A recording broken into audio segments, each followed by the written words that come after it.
फौरी और भरपूर होगा। Army chief general Syed Asim Munir ने दुश्मन को 2 टोक वार्निंग दे दी। सिपह सलाह ने टिला फील्ड फायरिंग रेंज का दौरा करके हैमर स्ट्राइक मर्च का मुशाहिदा किया। बोले कि कौमी मफाद के तहफ़्फ़ुज़ के लिए तैयारी और अज़म मतलब है। भारत किसी भी मुहिम जोई का मुंह तोड़ जवाब देंगे। भारत गलत फहमी में न रहे, कोई मिस एडवेंचर हुआ तो जवाब फौरी और भरपूर होगा। आर्मी चीफ का भारत को 2 टोक पैगाम। ISPR के मुताबिक army chief general Syed Asim Munir ने टल्ला फील्ड फायरिंग रेंज का दौरा किया। आर्मी चीफ ने हैमर स्ट्राइक मश्क का मुशाहिदा किया। आर्मी चीफ ने फौज के जवानों से भरपूर खिताब किया, दुश्मन को भी ललकारा। कहा कि भारत की किसी भी मुहिम जोई का मुंह तोड़ जवाब देंगे। कौमी मफाद के तहफ़्फ़ुज़ के लिए हमारी तैयारी और अज़म मुतलक है। पाकिस्तान इलाकाई अमन का अज़म किए हुए है। हमारे कौमी मफाद के तहफ़्फ़ुज़ के लिए तैयारी और अज़म मुतलक है। आर्मी चीफ ने कौम की खुद मुख्तारी और इलाकाई सालमियत के दिफा के लिए मुसल्लह अफ़वाज के गैर मुतज़लज़ल अज़म का अदा किया। आर्मी चीफ ने ऑफिसरों और जवानों के बुलंद हौसले को सराहा और इनके जज्बे को पाक फौज की ऑपरेशन महारत करार दिया।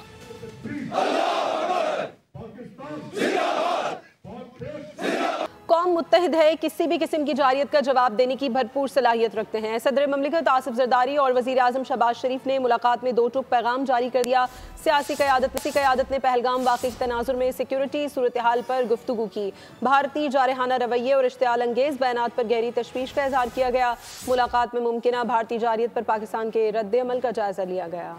मुल्की खुद मुख्तारी पर अगर कोई नजर उठेगी तो अफवाज पाकिस्तान जवाब में ईंट से ईंट बजा देंगी। मुल्की क़यादत ने भी भारत को 2 टोक पैगाम दे दिया। सदर मुमलिकत आसिफ अली जरदारी और वज़ीर आज़म शहबाज शरीफ की ऐवान सदर में मुलाकात। मुल्की इलाकाई सालमियत और खुद मुख्तारी हर कीमत पर यकीनी बनाने का अज़म। मुलाकात का एलामिया जारी। कहा, अफवाज पाकिस्तान किसी भी जारियत का मुंह तोड़ जवाब देने की सलाहियत रखती है। पाकिस्तानी कौम मुत्तहिद है, अपनी मुसल्लह अफवाज के साथ खड़ी है। भारतीय रवैये से इलाकाई अमनो इस्तेहकाम को खतरा है। एलामिये के मुताबिक मुलाकात में पहलगाम वाक़े के तनाजुर में सिक्योरिटी सूरत हाल पर तबादला ख्याल किया गया। मुमकिना भारतीय जारियत पर पाकिस्तान के रद्द अमल का जायजा लिया गया। पहले सयाहों का कत्ल, पाकिस्तान पर इल्जाम और फिर सियासी फायदे समेटने का प्लान। भारतीय एजेंसी रॉ का सारा मंसूबा सामने आ गया। खुफिया दस्तावेज़ात टेलीग्राम पर लीक हो गई। तमाम अदाकारों ने अपना किरदार अदा किया, लेकिन गोदी मीडिया ने मोदी को खुश करने की कोशिश में भयानक गलती और हमाकत कर दी। जल्दबाजी करके सारा प्रोग्राम बर्बाद कर दिया। प्लान में शामिल था कि ISI पर 36 घंटे बाद इल्ज़ाम लगाना है। बदनाम ज़माना भारतीय खुफिया एजेंसी रॉ पहलगाम हमले की मंसूबा साज खुद निकली। खुफिया दस्तावेज मंजर आम पर आ गए। दस्तावेज सोशल मीडिया ऐप टेलीग्राम के जरिए लीक हुए। ये पहलगाम हमले में भारतीय हुकूमत के मुलव्विस होने का वाज़ेह सबूत है।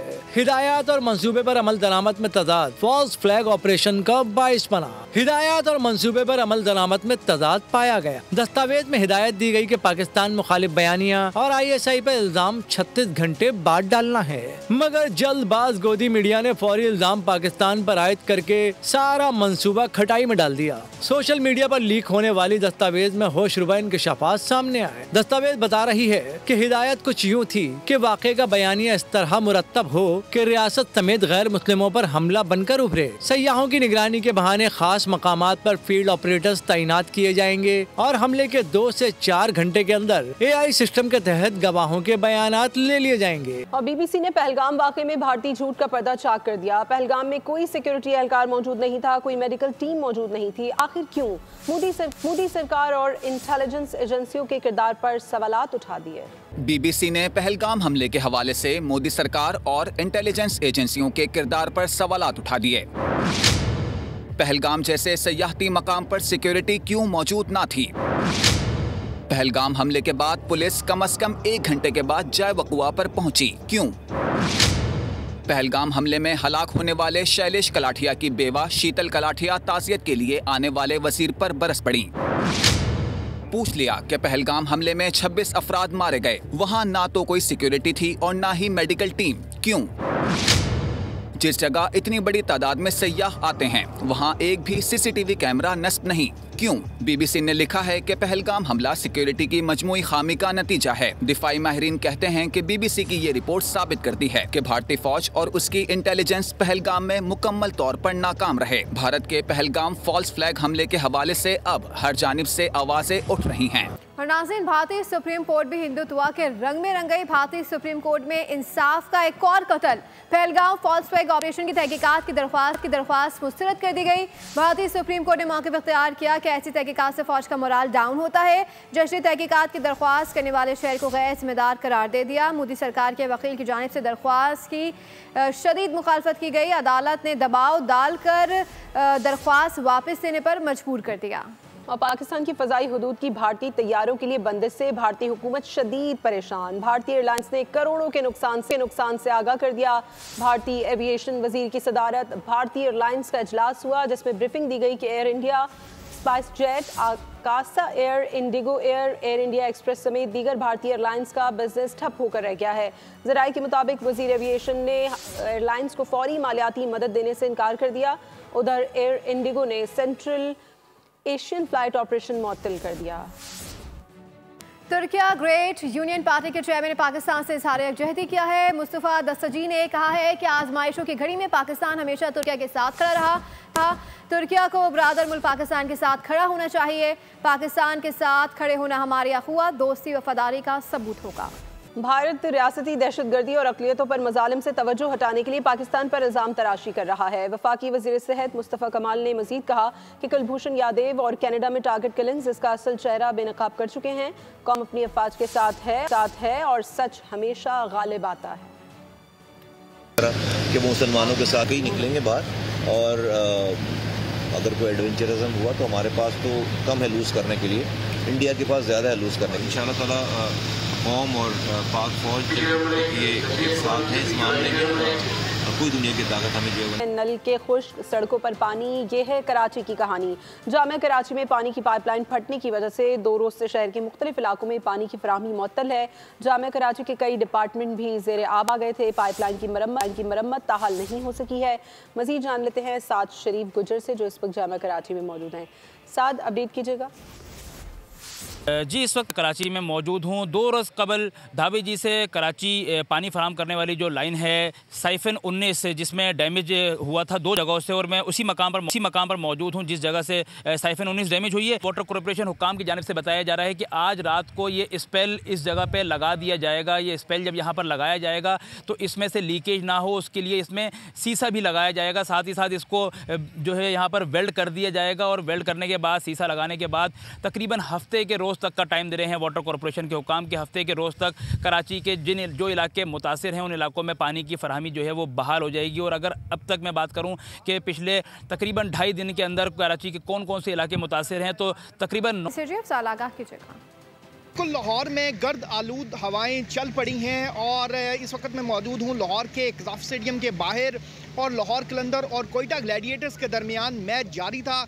जो ही गर्द आलूद हवाएं चली तो डस्ट इतनी ज़्यादा थी कि मैच रोकना पड़ गया। और इस वक्त टीमें जो हैं वो डगआउट्स में मौजूद हैं। जबकि PDMA के अलर्ट की बात करें तो PDMA ने 30 अप्रैल से 4 मई तक लाहौर समेत पंजाब के दिगर शहरों में गर्द आलूद हवाओं के साथ साथ बारिश का जो अलर्ट था वो जारी कर रखा था। और आज अगर मौसम की बात की जाए तो दिन भर मौसम इंतहाई गर्म रहा, जिसके बाद अब जो हैं वो गर्द आलूद हवाएं चलना शुरू हो गई हैं। और महकमे मौसमियात का यही कहना है कि लाहौर समेत पंजाब के दिगर जो शहर हैं। शुक्रिया। PSL मैच में लाहौर कलंदर्स का कोयटा ग्लैडिएटर्स से मुकाबला। लाहौर में होने वाला मार्का खराब मौसम और बारिश की वजह से रोक दिया गया। खेल में तातुल आने के वक्त लाहौर कलंदर्स ने 3 विकेटों पर 111 रन बना लिए थे। इससे पहले होने वाले मुकाबले में कराची किंग्स ने मुल्तान सुल्तान्स को 87 रन से हराकर प्ले ऑफ से बाहर कर दिया। PSL 10 के 8 मौरकों में रिजवान 11 की ये 7वीं शिकस्त है। मुझे नहीं पता पाकिस्तान भारत में क्या हो रहा है, सोशल मीडिया नहीं देखता, क्रिकेट में सियासत नहीं होनी चाहिए। पाकिस्तानी क्रिकेटर मोहम्मद इजवान ने मौजूदा मुल्की सूरत हाल से लाताल्लुकी जाहिर कर दी। इसके साथ उनका यह भी कहना था कि मुल्तान सुल्तान्स इवेंट से बाहर होने के हकदार थी। जितने कैचेस ड्रॉप किए उसके बाद मैचेस में फतह मुमकिन ही नहीं थी। उन्होंने अपनी और टीम की कारकर्दगी की वजह से शदीद दबाव के ज़ेर असर होने का एतराफ़ भी किया।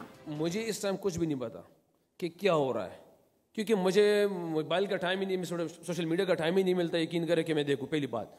दूसरी बात यह है कि क्रिकेट में सियासत बिल्कुल नहीं होनी चाहिए, और मैं ये समझता हूँ कि हमारी क्रिकेट जो फैमिली है ना, जिसमें विराट कोहली है, स्टीव स्मिथ है, जो रूट दुनिया के जितने भी प्लेयर्स हैं, जो भी एक्सवाइजेड है, हम जब आपस में मिलते हैं, आप लोगों के सामने होता है वो किस प्यार मोहब्बत से मिलते हैं। हमारे दरमियान में नहीं होता कि किसने इसके पीछे क्या कहा है, इसने आगे क्या किया है। हम जब आपस में मिलते हैं हमारा काफ़ी प्यार मोहब्बत होता है, हम एक दूसरे से सीखते भी हैं, बताते भी हैं। मैं कसूरवार नहीं करता बॉलर्स को, मगर हमारी फील्डिंग उस स्टैंडर्ड की इस दफ़ा नहीं रही, क्योंकि हर मैच में हमने क्या छोड़ा। आज भी मैंने कहा ना कि सबसे एनर्जेटिक फील्डिंग हमारी आज की रही, जो मैं समझता हूँ, मगर उसमें भी हमने 2 कैच छोड़े। फील्डिंग की वजह से हमारा ये यहाँ पे भी एक्सपोज हो रहे हैं, पावर प्ले की बॉलिंग में भी और डेथ की बॉलिंग में भी। और भारत ने गोल्ड मेडलिस्ट अरशद नदीम के इंस्टाग्राम अकाउंट पर भी मुल्क में पाबंदी आयद कर दी। पहलगाम हमले से एक रोज़ कबल नीरज चोपड़ा ने Olympic gold medallist Arshad Nadeem को भारत में होने वाले जेवलिन थ्रो इवेंट के लिए मदऊ किया था।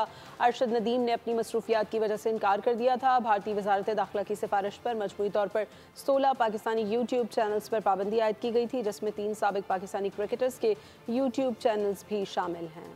आगे बढ़ते हुए आपको बताएं, कश्मीर के मसले से पहले हमें अफगानिस्तान का सोचना होगा। अफगानिस्तान के साथ हमने अपने ताल्लुकात बेहतर क्यों नहीं किए? जमीयत उलमा इस्लाम के सरबराह मौलाना फजलुर रहमान का इस्लामाबाद में तकरीब से खिताब। कहा, अफगानिस्तान में ज़ाहिर शाह से अशरफ गनी तक भारत की हिमायत वाली हुकूमतें आई, जब तक सियासी क़यादत साथ नहीं होगी सिफाती कामयाबी मुमकिन नहीं। मुल्क की दिफा के लिए सब मुजाहिदीन हैं, अगर भारत के साथ मामला होगा तो पूरी कौम एक होगी। हम अपने मामलात को सुलझाने के बजाय उलझा रहे हैं। कश्मीर के मसले से पहले हमें अफगानिस्तान के हवाले से सोचना होगा कि पाकिस्तान बहैसियत रियासत के उसने अफगानिस्तान के साथ अपने सफारती ताल्लुकात बेहतर क्यों नहीं बनाए। ये बात याद रखें कि ज़ाहिर शाह से लेकर अशरफ गनी तक जितनी हुकूमतें आई हैं प्रो इंडियन थी। अगर हम कोई सियासत जानते, अगर हम कोई सफारत जानते, अगर हम कोई अपना मुल्की मफाद जानते, तो आज अफगानिस्तान को एक प्रो पाकिस्तान अफगानिस्तान होना चाहिए था। हम इनको भी धकेल रहे हैं कि जाओ तुम रूस के साथ कहीं बात करो, चाइना के साथ बात करो, इंडिया के साथ बात करो। किस बात पर? गजा में इसराइली जारियत की बात करेंगे। इसराइली फोर्सेस की शुमाली गजा के मुख्तलिफ इलाकों पर वहशियाना बमबारी, मजीद 35 फ़लस्तीनी शहीद कर डाले। अरब मीडिया के मुताबिक इसराइली अफवाज के गजा पर फ़ज़ाई और ज़मीनी हमलों में शहीद होने वाले ख़वातीन और बच्चे भी शामिल हैं। बैतुल हुनून में हमास जांबाजों और इसराइली फ़ौज के दरमियान शदीद झड़पें हुई। नाबलस में इसराइली फोर्सेस के छापे के दौरान हमास से झड़प के नतीजे में 2 इसराइली फ़ौजी ज़ख्मी हुए।